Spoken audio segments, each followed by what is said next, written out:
জেলা আন্তর্জাতিক বিমানবন্দরের কার্গো হাউজে অগ্নিকাণ্ড ঘটেছে। হাজার হাজার কোটি টাকা ক্ষতি হয়েছে।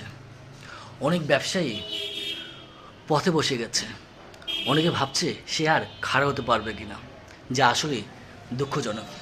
কিন্তু আমার সবচেয়ে বেশি অবাক লাগে কি জানেন, সেটা হচ্ছে অনেক ফেসবুক পেজ আছে যাদের কোনো প্রোডাক্ট সেখানে ছিল না, কিংবা তারা কখনোই কোনো প্রোডাক্ট ইম্পোর্ট করেনি। তারাও এখন পোস্ট দিয়ে বলে তাদেরও পণ্য ছিল, তাদের অনেক ক্ষতি হয়েছে। এটা কোনো কথা? তাদের পেজে রিচ বাড়ানোর জন্য এমন পোস্ট দেওয়া কি আদৌ কি মানায়? আমি তো মনে করি এটা কোনো কথা না। হ্যাঁ, আমরা সবাই এই ঘটনার জন্য মর্মাহত।